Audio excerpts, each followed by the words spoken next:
Friends, Gujarati રસોડુમાં તમારું સ્વાગત છે અને હું છું પલક. આપણે આ રસોડે એકદમ અવનવી વાનગીઓ શીખતા હોઈએ છીએ અને આજે આપણા રસોડે જે વાનગી બનવાની છે એ એકદમ યુનિક છે. આપણે બધાએ જ કચોરી ખાધી હશે, અલગ અલગ પ્રકારની કચોરી ખાધી હશે, પરંતુ આજે આપણા રસોડે જે કચોરી બનવાની છે એ 100% તમે નહીં જ ખાધી હોય અને કચોરીનું આ એકદમ નવું રૂપ તમને જોવા મળશે. તો આ કચોરી આપણને શીખવવાના છે ભાવનાબેન શાહ. આવો એમને બોલાવી લઈએ. કેમ છો ભાવનાબેન? બસ મજામાં. ગુજરાતી રસોડુમાં તમારું સ્વાગત છે. Thank you. તો આજે અમારા દર્શકો માટે તમે કઈ રેસીપી લઈને આવ્યા છો? આપણે આજે પાણીમાં તળેલી બટાકાની કચોરી બનાવીશું.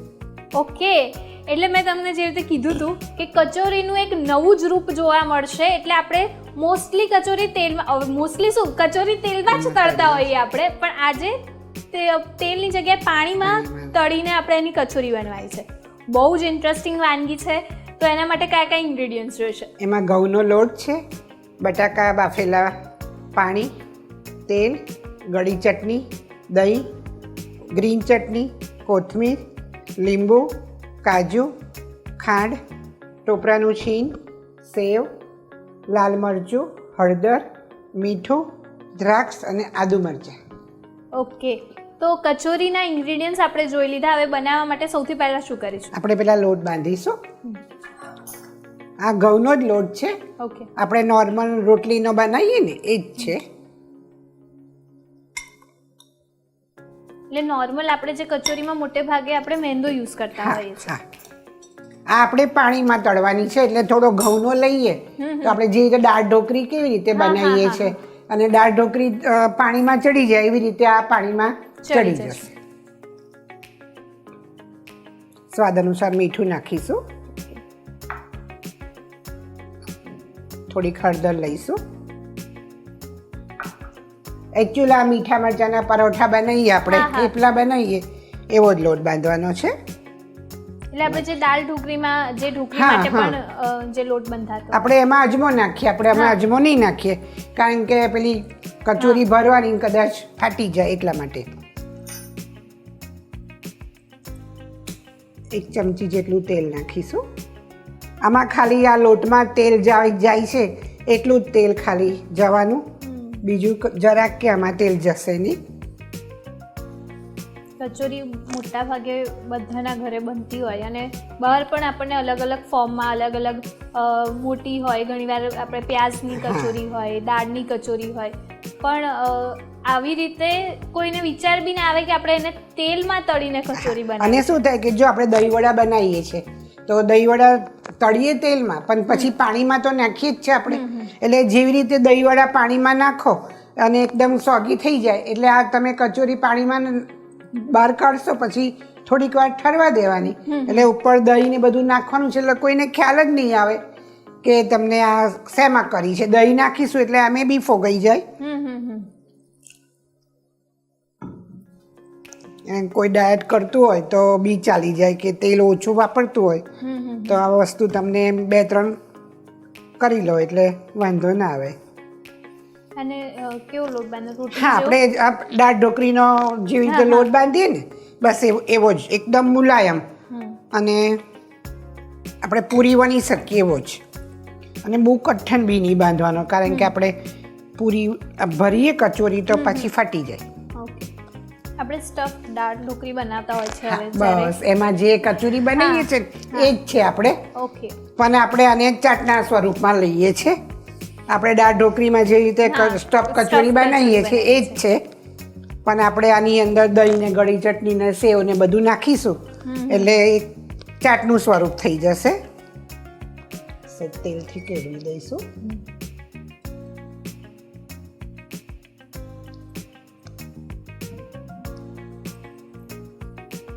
જો આપણો લોટ તૈયાર છે. આ લોટ બંધાઈ ગયો છે. આપણે એને ઢાંકીને મૂકી દઈશું. બટાકાનો માવો લઈશું આપણે.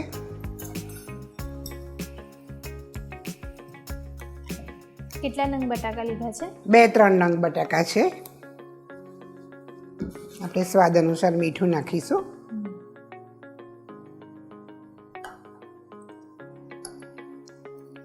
1 ચમચી ખાંડ નાખીશું, 1 ચમચી ટોપરાનું છીણ નાખીશું,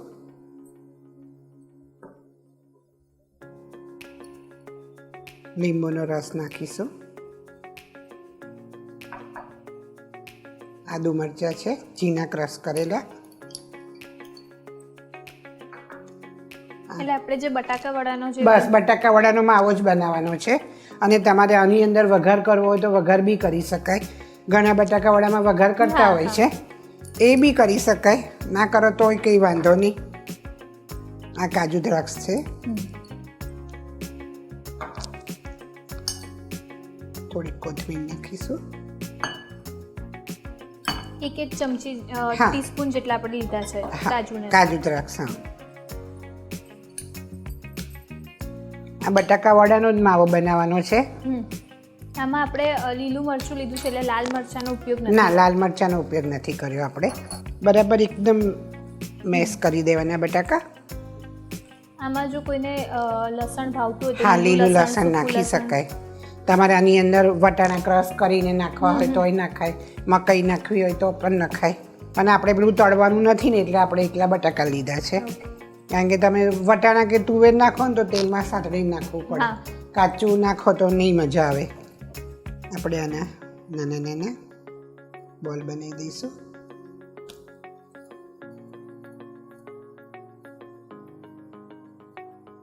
બસ આપણા તૈયાર છે આ બોલ વાળીને. આપણે પહેલાં ગેસ ચાલુ કરીને પાણી મૂકી દઈશું ગરમ.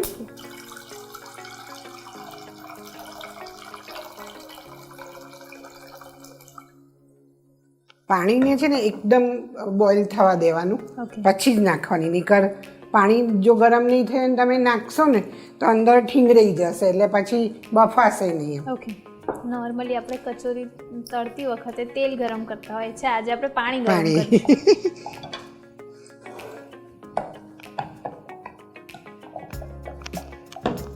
અને પૂરી બી પતલી જ વણવાની, જેથી ચડી જાય. હા, ચડવામાં વાંધો ના આવે.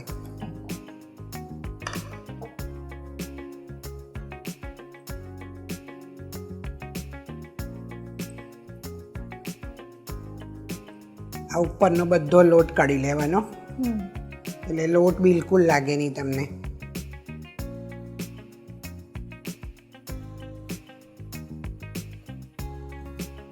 અત્યારે શેપ પરથી તો એવું લાગે છે કે મોમોઝનું ગુજરાતી વર્ઝન બની રહ્યું છે. હા, તમારે એ શેપ લેવો હોય ને તો પણ લઈ શકાય.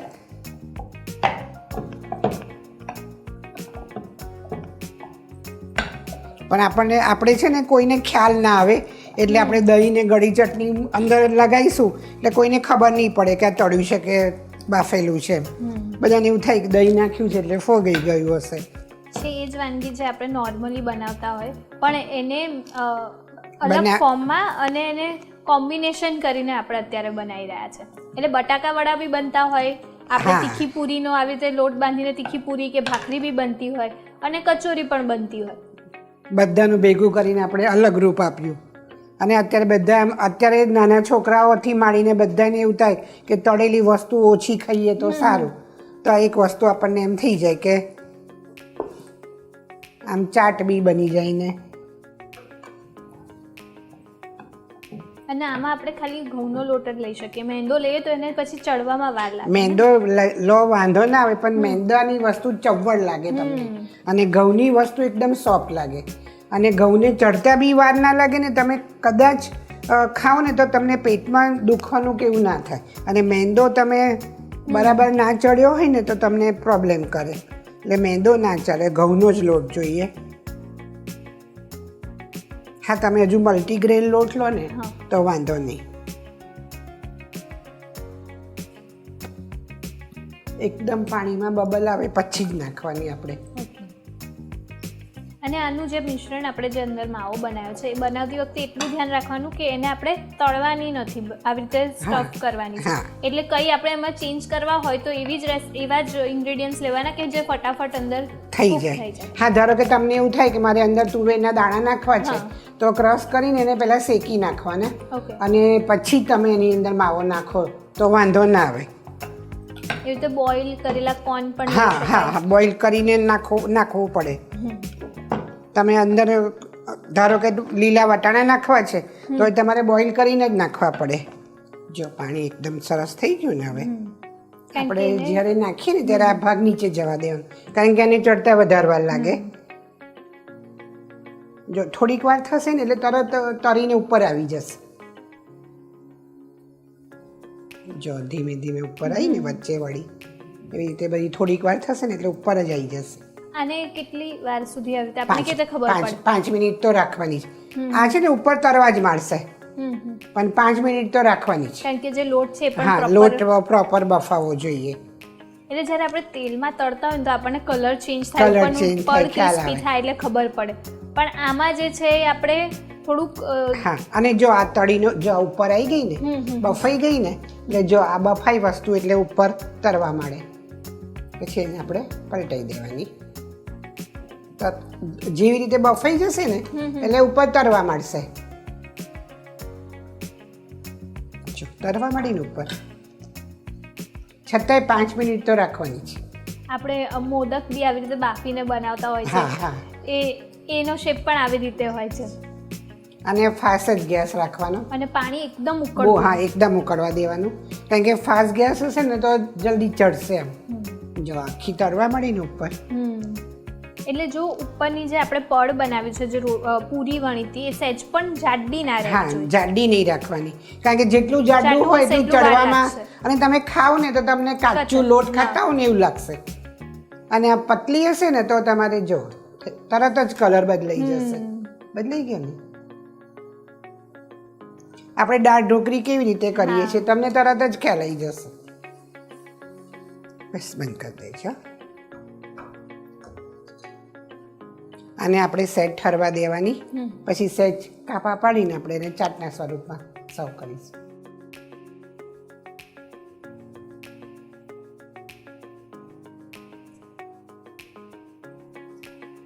આપણે એને કાપા પાડીશું એટલે એની અંદર શું દહીં ને બધું અંદર બી જાય.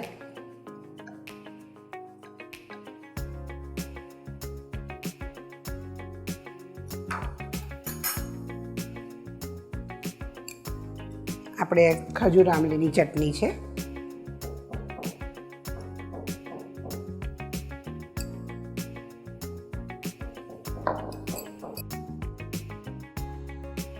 દહીં નાખીશું આપણે.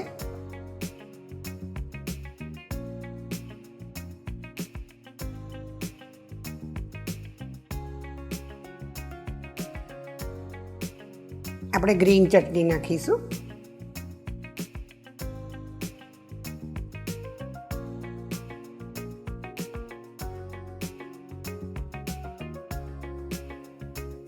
થોડીક ફરી ગળી ચટણી નાખીશું.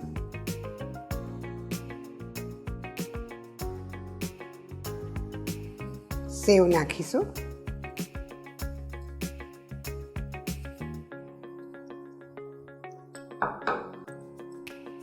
કોથમીર નાખીશું થોડીક.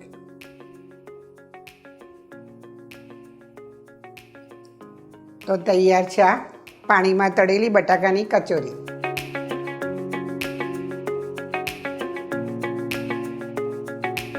ભાવનાબેન, તમે અમારા ગુજરાતી રસોડુના રસોડે આવીને આટલી સરસ અને આટલી યુનિક વાનગી શીખવી એ બદલ તમારો ખૂબ ખૂબ આભાર. Thank you.